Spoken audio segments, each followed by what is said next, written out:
అందరికీ నమస్తే. దుబ్బాక ఎమ్మెల్యే కొత్త ప్రభాకర్ రెడ్డి మాట్లాడిన మాటలు, ఆ తర్వాత ప్రభుత్వం నుంచి వచ్చిన రెస్పాన్సు, దానికి తోడు ఇలా బీఆర్ఎస్ వర్కింగ్ ప్రెసిడెంట్ మాజీ మంత్రి కేటీఆర్ మాట్లాడిన మాటలు, ఇవన్నీ చూసిన తర్వాత దీనిలో కాంగ్రెస్ వాళ్ళు ఆడిన డబల్ గేమ్ ఏందో అర్థమవుతుంది.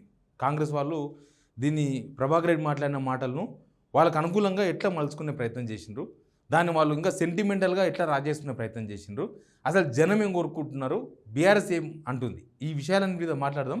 మాట్లాడకన్నా ముందు ఈ వీడియో చూస్తున్న మీకు అందరికీ థ్యాంక్స్. కిందనే సబ్స్క్రైబ్ అనే బటన్ కూడా ఉంది. మీరు సబ్స్క్రైబ్ అనే బటన్ నొక్కడం ద్వారా మీకు ఏం నష్టం జరగదు. కానీ ఒక్క సబ్స్క్రైబ్తోన మేము చాలా దూరం ముందుకు వెళ్ళే అవకాశం ఉంటుంది. మా మీద దాడికి వచ్చే వాళ్ళకు కూడా భయం అవుతుంది. ఎందుకంటే సబ్స్క్రైబ్ పెరుగుతూ ఉంటే ఛానల్ బలం పెరుగుతుంది కాబట్టి. ఇక సబ్జెక్ట్లోకి పోదాం. కొత్త ప్రభాకర్ రెడ్డి మొన్న మాట్లాడిండు. అక్కడ తోగుట ఒక మండల కేంద్రంలో బీఆర్ఎస్ ఈ వరంగల్ సభ కోసం ఒక ప్రిపరేషన్ మీటింగ్లో కొత్త ప్రభాకర్ రెడ్డి మాట్లాడిండు. ఏం మాట్లాడి ఆయన, కొంతమంది బిల్డర్లు రియల్ ఎస్టేట్ చేసుకునే వాళ్ళు మాతో అంటున్నారు, మేము డబ్బులని ఇస్తాం, మీ ప్రభుత్వాన్ని పడగొట్టండి, ఆ ఎమ్మెల్యేలను కొనుక్కోండి, కాంగ్రెస్లో ఉన్న ఎమ్మెల్యేలను కొనుక్కొని గవర్నమెంట్ పడగొట్టండి, మేము సహకరిస్తామని అంటున్నారు. అంత వ్యతిరేకత వచ్చింది ప్రభుత్వం మీద అని కొత్త ప్రభాకర్ రెడ్డి ఇచ్చిన స్టేట్మెంట్. ఇక కొత్త ప్రభాకర్ స్టేట్మెంట్ ఇచ్చిన తర్వాత నేను మొన్ననే చెప్పినా కదా, కాంగ్రెస్ వాళ్ళు వాళ్ళకు అనుకూలంగా అంటే చూసిండ్రా వీళ్ళు ప్రభుత్వం పడేయాలని చూస్తున్నారు, వీళ్ళు ప్రజాస్వామ్యబద్ధంగా లేరు అని చెప్పే ప్రయత్నం, ప్లస్ వాళ్ళ మీద ఉన్న నెగిటివిటీ పోగొట్టుకోవడానికి ఇంకేదో అయ్యో పాపం వీళ్ళ గవర్నమెంట్ పడగొడతారంట, అయ్యో పాపం వీళ్ళు ఎంత మంచోళ్ళు అని జనం అనుకుంటారేమో అనేది వీళ్ళ ఉద్దేశం బహుశా. అందుకే వరుసగా శ్రీధర్ బాబు గారు వచ్చిండ్రు, బట్టి విక్రమార్క గారు వచ్చిండ్రు, ఇంకా పొంగులేటి శ్రీనివాసరెడ్డి గారు అయితే పిలిచి కొన్ని పేపర్లకు ఇంటర్వ్యూ కూడా ఇచ్చేసిండు. అసలు కొత్త ప్రభాకర్ రెడ్డి మాట్లాడిన మాటలు కేసీఆర్ మాట్లాడిన మాటలు అవి. కేసీఆర్ మాట్లాడిస్తే మాట్లాడిండు అని వీళ్ళందరూ కూడా బుసగొట్టు స్టార్ట్ చేసిండు. అసలు కొత్త ప్రభాకర్ రెడ్డి తర్వాత మళ్ళీ ఇంకొక స్టేట్మెంట్ ఇచ్చిండు. ఇది నేను మాట్లాడిన మాటలు వేరు, దాన్ని వీళ్ళు పేపర్ వాళ్ళు వక్రీకరించింది వేరు, మమ్మల్ని పడగొట్టమని అంటున్నది నిజమే. అంటే ప్రభుత్వం మీద వ్యతిరేకత నేను ఫోకస్ అయ్యే విధంగా ప్రభుత్వం మీద జనం ఏమనుకుంటున్నారో చెప్పాలనే ఉద్దేశంతో నేను ఆ వ్యాఖ్యలు చేసిన. కానీ పేపర్ వాళ్ళు మాత్రం మేమేదో పడగొడతామన్నట్టుగా రాసిండ్రు అని మళ్ళీ ఒక స్టేట్మెంట్ ఇచ్చిండు ఆయన. ఆ తర్వాత కాంగ్రెస్ వరుసగా అందుకున్నారు. కాంగ్రెస్ వరుసగా అసలు మా ప్రభుత్వం పడగొడతారంట, ఇక కేసీఆర్ మా ప్రభుత్వాన్ని టార్గెట్ చేసిండు, ఇక మా ప్రభుత్వం పడగొట్టాలని చూస్తున్నారు, ఎమ్మెల్యేలను కొనుగోలు చేస్తారంట వాళ్ళు మా ఎమ్మెల్యేలను, అది ఇది అని చెప్పి కాంగ్రెస్ వాళ్ళు మాట్లాడారు. కానీ ఇక్కడ కొత్త ప్రభాకర్ మాట్లాడిన మాటలకు ప్లస్ కాంగ్రెస్ వాళ్ళు మాట్లాడిన మాటలకు మధ్యలో జనం ఉన్నారు. జనంలో బిల్డర్స్ ఉండొచ్చు, జనంలో కన్స్ట్రక్షన్ చేసుకునే వాళ్ళు ఉండొచ్చు, సామాన్య జనం ఉండొచ్చు, రైతులు ఉండొచ్చు, ఎవరైనా ఉండొచ్చు. కానీ చాలామంది మాట్లాడుతున్న మాటలు అవి ఓపెన్గానే మాట్లాడుతున్నారు. అక్కడక్కడ మైకులు పెడితే ఈ గవర్నమెంట్ పడగొట్టాలంటున్నారు. అట్లా పడగొట్టడానికి ఛాన్స్ లేదని నేను చెప్పిన ఆల్రెడీ ఒక వీడియోలో. ప్రజాస్వామ్యంలో ఉన్నాం మనం. ఒకసారి గవర్నమెంట్కు వచ్చిందంటే 5 years వరకు మనం భరించాల్సిందే. మీకు నచ్చినా నచ్చపోయినా రికాల్ సిస్టమ్ లేదు మన ఇండియా మన పార్లమెంటేరియన్లో, లేకపోతే మన రాజ్యాంగంలో. ఒక ప్రజాప్రతినిధి నచ్చకపోతే మనం ఇంకొక ఎలక్షన్ పెట్టి ఒక రికాల్ సిస్టమ్ అని దింపేసే అవకాశం లేదు. ఒకసారి ఓట్లు వేసామంటే కథం దుకాన్ బంద్. మంచోడైనా చెడ్డోడైనా ఏదైనా డిస్క్వాలిఫై అయితే తప్ప, ఎక్కడన్నా ఆయన ఆ పదవికి అనర్హుడుగా చేస్తే తప్ప ఆయన పదవిలో కొనసాగాల్సిందే. ఒక ఎమ్మెల్యే ఏదైనా కేసులో ఇరుక్కొని జైలుకు పోయి వచ్చినా మళ్ళీ ఆయన ఎమ్మెల్యేనే కొనసాగుతాడు తప్ప ఆయన దిగిపోడు. కాబట్టి ఇప్పుడు గవర్నమెంట్కి వచ్చిన డోకా లేదు. అయితే కేటీఆర్ స్పందించింది దానిపైన. కేటీఆర్ చాలా క్లియర్గా మాట్లాడాడు. అసలు ఏంది బీఆర్ఎస్ పార్టీ ఏమనుకుంటుంది, నిజంగానే ఈ గవర్నమెంట్ పడగొట్టి ఇప్పటికే సంవత్సరం అయింది అనుకోండి గవర్నమెంట్ వచ్చి దగ్గర ఈ గవర్నమెంట్ పడగొట్టి నెక్స్ట్ గవర్నమెంట్ రావాలని బీఆర్ఎస్ కోరుకుంటుందా అనే విషయం పైన కేటీఆర్ మాట్లాడిండు. ఆ వీడియో చూడండి ఒకసారి. 2004లో మాతో పాటు కలిసి పోటీ చేశారు వీళ్ళు, ఇదే కాంగ్రెస్ వాళ్ళు. పోటీ చేస్తే 26 మంది మేము గెలిచినాం. అలా మా ఎమ్మెల్యేలు 10 మందిని గుంజుకపోయి కాంగ్రెస్లో కలుపుకోలేదా? నిజం కాదా? ఇక మా లక్ష్మారెడ్డి సాబ్ ఇన్నే ఉన్నాడు, ఆయన గెలిచిండారు 2004లో. మాతో పాటు 26 మంది గెలిస్తే అసలు పార్టీ ఫిరాయింపుల సంస్కృతికి తెలంగాణలో బీజం వేసింది ఎవడండి? కాంగ్రెస్ వాడు కాదా? వాళ్ళు తీసుకున్నదే వాళ్ళు. మరి ఇప్పుడు నీవు నేర్పిన విద్య నీరజాక్ష అన్నట్టు మొన్న కూడా మళ్ళీ 10 మందిని తీసుకున్నారు కదా. ఇప్పుడు పాపం వాళ్ళు ఎక్కడున్నారో వాళ్ళకి ఎదులో త్రిశంకు స్వర్గంలో కడియం శ్రీయర్ నడితే ఏ పార్టీలు ఉన్నాయంటే నాకేం తెలుసు అంటుండు. 10 మంది ఉన్నారు, ఏ పార్టీలు ఉన్నాయో ఎవడు చెప్పలేడు. పాపం వాళ్ళ బతుకంత ఘోరంగా అయిపోయింది ఇవాళ అధ్వానంగా. నేనేమంటున్నా అంటే చేసిన వెధవ పనులన్నీ చేసి మా ప్రభుత్వాన్ని ఎవడో వడగొడతాడు. మేము వడగొట్టుడేంది? ఎప్పుడో బంగ్లాదేశ్ లెక్క తిరుగుబాటు వచ్చి ప్రజలకు తాను నిలగొడతారు మిమ్మల్ని. ఎందుకంటే మీరు చేసే లుచ్చ పనులకు ప్రజలకు కోపం వచ్చిందనుకో, రోడ్డు ఎక్కిండ్రు అనుకో, వాళ్ళ ఆగ్రహం తట్టుకోలేకపోతే ఎవడేం చేస్తాడు దానికి? మీ ప్రభుత్వాన్ని కూలగొట్టాల్సిన ప్రభాకర్ రెడ్డి చెప్పింది అక్షర సత్యం. ప్రభాకర్ రెడ్డి కరెక్ట్గా చెప్పిండు. ఏం చెప్పిండు? ప్రజలు మా దగ్గరకు వచ్చి ఆక్రోషిస్తున్నారని చెప్పిండు. ఏమన్నాడు? అన్న మేము తిరుగుతున్నప్పుడు వచ్చిన వాళ్ళు వచ్చి అంటారు ఎన్ని రోజులు భరించాలి దరిద్రాన్ని, ఎత్తవతల వాడే రాదుండ్రన్నా అంటున్నారు. మేము చేస్తామని చెప్పలేదు కదా, ప్రజలు చెప్తున్నారు, ఇట్లా అంటున్నారు. కొంతమంది అయితే మేము పైసలు కూడా చందాలు వేసుకొని ఇస్తాం రాబోయ్, వీళ్ళని కులగొట్టు రూకే లొల్లేందని అంటున్నారు అని కూడా చెప్పిండు. ఎస్, మాతో కూడా అంటున్నారు, కానీ మేము కులగొడతామని చెప్తలేం. కేటీఆర్ చేసిన కామెంట్ ఏందో మీరు విన్నారు కదా.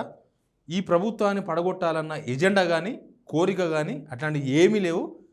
అవసరమైతే ప్రజలే తొక్కి పడేస్తారు. అంటే అవసరమైతే ప్రజలే నిర్ణయం తీసుకోవాలి తప్ప మాకు అవసరం లేదు, మేము గవర్నమెంట్ పెట్టమని. నిజానికి కేసీఆర్ కూడా ఈ మాట అన్నాడు. కేసీఆర్ ఒక మీటింగ్లో, ఇంటర్నల్ మీటింగ్లో మాట్లాడాడు. నా ఫేస్ మీద ఎలక్షన్ జరిగితే నేను ముఖ్యమంత్రి కావాలని జనం కోరుకుంటే నేను ముఖ్యమంత్రి అవుతా తప్ప ఈ గవర్నమెంట్ పడగొట్టి నేను ముఖ్యమంత్రి కావాలని కోరుకుంటలేను. వాళ్ళు వీళ్ళు అందరూ కామన్గా ఒక మాట మాట్లాడుతున్నారు. రేవంత్ రెడ్డి ముఖ్యమంత్రి ఉండాలని మేము కోరుకుంటున్నాం. ఇంకొక 20 ఏళ్ళ వరకు కాంగ్రెస్కి మళ్ళీ ఎవరు ఓటు కూడా వేయరు. ఇంకా 20 years కాంగ్రెస్ భూస్థాపితం, కాంగ్రెస్ ఓటు కూడా వేయరు జనం. కాబట్టి మనకు రేవంత్ రెడ్డి ముఖ్యమంత్రి ఉండాలి, ఇట్లే నడవాలి, 5 సంవత్సరాలు ఖచ్చితంగా ఈ గవర్నమెంట్ ఉండాలి అని. మరి మధ్యలో కాంగ్రెస్ వాళ్ళు మాత్రమే ఎందుకు? యాక్చువల్గా గవర్నమెంట్ పడిపోతుంది అన్నప్పుడు గవర్నమెంట్ ఉన్న వాళ్ళు ఉలికిపడాలి. అయ్యో మా గవర్నమెంట్ పడిపోతుందంట, మా ఎమ్మెల్యేలతో మేము జాగ్రత్తగా ఉండాలి, లేకపోతే ఎమ్మెల్యేలు పిలుచుకొని మాట్లాడాలి, లేకపోతే డేంజర్లో ఉన్న ఎమ్మెల్యేలు ఎవరు డేంజర్లో ఉన్నాయంటే ఇప్పటికిప్పుడు మేము కాంగ్రెస్ మీద విరక్తి కలిగేసి వెళ్ళిపోదాం అని అనుకుంటున్న ఎమ్మెల్యేలు ఎవరు అని ఒక స్క్రీనింగ్ కమిటీ వేసుకోవాలి. అవసరమైతే వడబోయాలి, డౌట్ ఎవరి మీద ఉంటుందో వాళ్ళందరినీ పిలవాలి, బుజ్జగించాలి, అవసరమైతే సూట్ కేసులు ఇవ్వాలి, అవసరమైతే వాళ్ళకు అడిగినవన్నీ ఇవ్వాలి, అడగనివి కూడా ఇవ్వాలి. అవసరమైతే మీరు అని ఉన్నారా బాబు, మీరు గవర్నమెంట్ ఉండాలి, మీరు పోతే గవర్నమెంట్ పడిపోతుంది అని చెప్పేసి వాళ్ళు చేయాలి. మరి కాంగ్రెస్ అట్లాంటి ప్రయత్నం ఏం చేయలేదు కదా. కాంగ్రెస్ ఎంతసేపటికి ఇది కేసీఆర్ ప్రయత్నం, కేసీఆర్ ఇదే అనుకుంటున్నాడు, కేసీఆర్ మా గవర్నమెంట్ పడగొడాలనుకుంటున్నాడు అని సింపతి వస్తుందేమో, జనాలలో ఏమైనా సింపతి వస్తుందేమో, అయ్యో కాంగ్రెస్ గవర్నమెంట్ పడగొడతారంట అని జనం ఏమైనా మనసు కరిగిపోయి మళ్ళీ కాంగ్రెస్కు సపోర్ట్గా జనం వస్తారేమో అన్న ఒక పొలిటికల్ కామెంట్స్ తప్ప ఆ చర్యలు ఏమి కనిపిస్తలేవు. ఒక గవర్నమెంట్ పడిపోతుంది అనుకున్నప్పుడు నాకు తెలిసి హైకమాండ్ రంగంలో దిగాలి. నిజంగా అట్లాంటి సిచ్యువేషన్ ఉంటే హైకమాండే రంగంలోకి దిగి, హైకమాండే ఎమ్మెల్యేలందరినీ బస్సు కట్టించి అవసరమైతే వాళ్ళందరూ ట్రైన్లు బుక్ చేసి ఇక్కడ నుంచి తీసుకుపోయి ఎక్కడనో ఏ క్యాంపులు నిర్వహించి, ఏ రాజస్థాన్లోనో వాళ్ళ గవర్నమెంట్ ఉన్న హిమాచల్ ప్రదేశ్లోనో, పక్కనే రాష్ట్రం ఉన్న వాళ్ళ గవర్నమెంట్ ఉన్న కర్ణాటక రాష్ట్రంలోనో ఎక్కడనో వాళ్ళందరినీ తీసుకుపోయి దాచిపెట్టి వాళ్ళందరికీ ఏమంటారు మంచి పార్టీలు ఇచ్చి వాళ్ళకందరికీ సంతృప్తి పరిచి చేయాల్సినంత చేసి వాళ్ళను బుజ్జగించి వాళ్ళను అక్కడ పోకుండా, అంటే అవతల వైపు పోకుండా కాంగ్రెస్ పార్టీలోనే ఉండేటట్లు వాళ్ళని చూసుకోవాలి. అట్లాంటి ప్రయత్నం ఏం జరగలే కదా. అంటే కాంగ్రెస్ వాళ్ళు కూడా తెలుసు ఇప్పుడేం గవర్నమెంట్ ఎవరు పడగొట్టరు, ఎమ్మెల్యేలు పోతారా, ఎమ్మెల్యేలు వాళ్ళెవరో కొంటే ఎమ్మెల్యేలు పోయే సిచ్యువేషన్లో ఉన్నారా, నిజంగానే అట్లాంటి ఎమ్మెల్యేలు ఉన్నారా డబ్బులు పెడితే? మీరు ఒకవేళ కాంగ్రెస్ వాళ్ళు ఈ గవర్నమెంట్ పడగొడతా అంటే కేసీఆర్ అంటున్నాడు అని అంటే మీకు మీ ఎమ్మెల్యేల మీద నమ్మకం లేనట్టు. అంటే మీ ఎమ్మెల్యేలు ఎవరో ఉన్నారు, ఎక్కడనో బ్లాక్ షిప్స్ ఉన్నారు, వాళ్ళు పోతారని మీరు అనుకుంటున్నట్లుగానే బయటికి ఎక్స్పోజ్ అవుతుంది తప్ప దీనిలో సీరియస్నెస్ కనిపిస్తలేదు. ఇంకొక వార్త నేను కూడా చేసిన, బీఆర్ఎస్లో ఉన్న కొంతమంది ఎమ్మెల్యేలను ఈ మీటింగ్ కన్నా ముందు తీసుకొచ్చే ప్రయత్నం ఏదో జరుగుతుందంట, ఏదో అట్లాంటి చర్చ ఒకటి తెరమి తీసుకొచ్చినని నాకు తర్వాత కొన్ని ఇన్పుట్స్ వచ్చినాయి. నిజానికి ఆ ఎమ్మెల్యేలు బీఆర్ఎస్లో ఉన్న ఎమ్మెల్యేల మీద కాన్సన్ట్రేషన్ చేసి వాళ్ళని పట్టుకొచ్చుడు కాదు. ఈయన విదేశాలకు పోతే ఎమ్మెల్యేలు జాగ్రత్తగా ఉండాలి, ఎవరైనా తోక జాడించగలరు, ఎందుకంటే అంత అసంతృప్తితో ఉన్నారు, పక్క క్యాబినెట్లో చోటు ఇవ్వలేదని, లేకపోతే అసలు ఈ గవర్నమెంట్లో ఏ పనులు అయితే లేవని, అసలు ఎమ్మెల్యేలకు కాన్స్టిట్యున్సీ డెవలప్మెంట్ ఫండ్ 50 కోట్లు ఇస్తామని పోయిన సంవత్సరం, ఈ సంవత్సరం కూడా 50 కోట్లు ఇస్తామని ప్రకటించారు. ఎవరికి ₹1 ఇవ్వకపోవడం, కాన్స్టిట్యున్సీల్లో జనం తిరుగుబాటు చేస్తుండడం ఎమ్మెల్యేల మీద. వీళ్ళు ఎక్కడైనా పోయి కనీసం ఆ మున్సిపాలిటీలో పనిచేసేవాళ్ళకో లేకపోతే ఆ గ్రామ పంచాయతీలో పనిచేసేవాళ్ళకో ఓ ఛాయ్ తాపిద్దామంటే కూడా సొంత పైసలు పెట్టుకోవాలి తప్ప గ్రామ పంచాయతీలో పైసలు లేకపోవడం, ఎక్కడ కూడా ఎమ్మెల్యేల చేతిలో ఒక ఫండ్ లేకపోవడం. వాళ్ళకి జీతం వస్తుంది నిమ్మలంగా, ఆడ పనులు చేసుకుంటున్నారు, మంచిగా ఇసుక బిజినెస్లు మట్టి బిజినెస్లు నడుస్తున్నాయి, దానికి ఏమి ఇబ్బంది లేదు. అసలు శాలరీలకి వెళ్ళి 25% ఇవ్వాలని రేవంత్ రెడ్డి ప్రకటిస్తేనే ఎమ్మెల్యేలు కొంతసేపు లోపల నవ్వుకున్నారో బయటికి నవ్వుకున్నారో కానీ బయటకు చెప్పుకున్నారంట. 25% ఎందుకు ఇవ్వాలి మేము మా జీతంలోకి వెళ్ళి, మాకేమైనా ఇస్తున్నారా వీళ్ళు, మాకేమైనా ఇస్తుందా గవర్నమెంట్ జీతం తప్ప మాకేమైనా వస్తుందా ఎక్స్ట్రా, అఫీషియల్గా మాకేమైతే లేవు, మాకు పనులు ఏమైతే లేవు, మేమే ఖర్చు పెట్టుకుంటున్నాం ఎదురుబడి, ఇంకా అక్కడిక్కడ పోతే కార్యకర్తలకు డబ్బులు పెట్టాల్సి వస్తుంది కాబట్టి అని వాళ్ళు మాట్లాడుకున్నారంట. అట్లా ఎమ్మెల్యేలలో అసంతృప్తి ఉంది. ఆ ఎమ్మెల్యేల అసంతృప్తి ఉంది కాబట్టి ఈయన దాదాపు ఇప్పటికే 2 రోజులు అయింది, 22వ తేదీ వరకు మళ్ళీ రేవంత్ రెడ్డి గారు ఇక్కడ రారు. ఇంతకుముందు కనీసం సీఎం పోతే సీఎం లాగా వ్యవహరించే పొంగులేటి శ్రీనివాసరెడ్డి అయినా నేనే సీఎం అని చెప్పుకొని తిరుగుతుండే. ఆయన కొన్ని షాక్లు ఇచ్చిన తర్వాత ఆయన పని ఆయన చేసుకుంటున్నాడు తప్ప నేనే ముఖ్యమంత్రిని అని అనుకుంటలేడు. ఉంటే ఉంటాం, లేకపోతే లేదు. అందరితో పాటు నేను గవర్నమెంట్ ఉంటే నేను మంత్రిని ఉంటా, లేకపోతే లేదు. అంతకు మించి నాకు అవసరం లేదని చెప్పేసి పొంగులేటి శ్రీనివాసరెడ్డి కూడా లైట్ తీసుకుని ఆయన కూడా పెద్దగా పట్టించుకుంటలేడు. లేకపోతే ఆయన వచ్చి సెక్రటరీలో కూర్చుంటుండే. ఇట్లా వాళ్ళ ఎమ్మెల్యేల మీద వాళ్ళకి నమ్మకం లేకపోవడంతోన బహుశా ఈ ఒక కొత్తగా బీఆర్ఎస్ ఎమ్మెల్యేలను మేము తీసుకొస్తాం అని చెప్పే ప్రయత్నం చేస్తున్నారు. ఎందుకంటే 10 మంది ఎమ్మెల్యేలే పరిశాన్ ఉన్నప్పుడు బీఆర్ఎస్కి వెళ్ళి ఎవరు వస్తారు? వీళ్ళు ప్రయత్నాలు చేయొచ్చు, తప్పలేదు. కాంగ్రెస్ వాళ్ళు రాజకీయ పార్టీలు కాబట్టి అవతల ఎమ్మెల్యేలను తీసుకొస్తామని ప్రయత్నం చేస్తుండొచ్చు. కానీ ఆ ప్రయత్నం కన్నా ఎక్కువ ఈ కాంగ్రెస్ ఎమ్మెల్యేలను కాపాడుకోనికే, కాంగ్రెస్ ఎమ్మెల్యేలో అసంతృప్తి ఉంది కాబట్టి వాళ్ళని ఏదో లైనప్ చేసుకోనికే ఇట్లాంటి ప్రచారం చేస్తున్నారు అనిపించింది తప్ప దానిలో వాళ్ళు వచ్చేవాళ్ళు కూడా ఎవరు కనిపిస్తలేరు కదా. బీఆర్ఎస్లో ఇప్పుడున్న సిచ్యువేషన్లో బీఆర్ఎస్ నుంచి ఎమ్మెల్యేలు వచ్చి కాంగ్రెస్లో ఏరి వాళ్ళ రాజకీయానికి గోరి కట్టుకోవాలని చెప్పేసి ఏ ఎమ్మెల్యే కూడా అనుకోడు. ఇంకేందంటే ఈ 10 మంది ఎమ్మెల్యేలే ఆ ఎమ్మెల్యేని ఎవరు వద్దని చెప్తున్నారు. వాళ్ళే కొన్ని రోజులకి వెళ్ళి మీరు ఎవ్వరు కాంగ్రెస్ వైపు చూడకండి, మేము నాశనం అయిపోయినాం, కాంగ్రెస్లోకి వచ్చి మనం ఎవరు పట్టించుకోవలేడు, మమ్మల్ని దేక్తలేరు ఎవరు, మేమే తప్పు నిర్ణయం తీసుకున్నాం, మేము తప్పు నిర్ణయాలు తీసుకోకుండా మీరు అక్కనే ఉండండి, వేసుకుంటుంది మీకు భవిష్యత్తు, ఇప్పుడు మాత్రం మీరు అస్సలు రావద్దు, ఎవరెన్ని మాటలు చెప్పినా ఎవరైనా ఆశ చూపించినా మీరు రావద్దని చెప్పి వీళ్ళే పుకారు లేపిర్రు, వాళ్ళకి చెప్పిండ్రు, అదంతా జరిగింది. అందుకే రేవంత్ రెడ్డి గేట్లు కాదు మొత్తం ఓపెన్ ప్లేస్ పెట్టేసి ఓపెన్ గ్రౌండ్ పెడితే కూడా టెంట్ వేసినాము, బిర్యానీ పెట్టామంటే కూడా ఏ బీఆర్ఎస్ ఎమ్మెల్యే కూడా వీళ్ళ దగ్గరకు వస్తలేడు. అట్లాంటి సిచ్యువేషన్ మనకు అనిపిస్తుంది ఓపెన్గా. ఇట్లా అన్ని సర్క్యుమ్స్టెన్సెస్, ఒక పక్క కాంగ్రెస్లో ఉన్న అసంతృప్తి, ఇంకో పక్క బీఆర్ఎస్లో ఎవరు రాని సిచ్యువేషన్, ఇంకో పక్క ఏదో ఒక చిన్న తాడు దొరికితే దానికి ఒక పెద్ద మంట పెట్టేసి అయిపోయింది, మొత్తం దహనం అయింది, మొత్తం అడివంతా అంటుపెట్టినరు అని ఏదో ప్రచారం చేయడం వల్ల సింపతి వస్తుందని కాంగ్రెస్ అనుకుంటున్నారు. కానీ ఇప్పుడున్న పరిస్థితిలో కాంగ్రెస్ సింపతి లేదు, కాంగ్రెస్ మీద జనాలకు ఏమాత్రం సింపతి లేదు.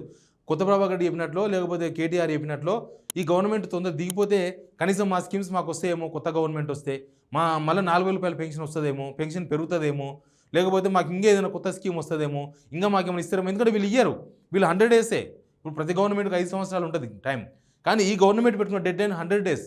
100 డేస్లో చేయలేకపోయినారు, 200 డేస్లో చేయలేకపోయినారు, 300 డేస్లో చేయలేకపోయినారు, 400 డేస్ కూడా వస్తుంది. 400 డేస్లో కూడా ఏమీ చేయలేని పరిస్థితులకి వెళ్ళిపోయింది. రాలేదు, 400 డేస్ కూడా క్రాస్ అయింది ఆల్రెడీ. 500 డేస్ వస్తుంది, రేపు 600 డేస్ వస్తుంది, 700 డేస్ కూడా వస్తుంది.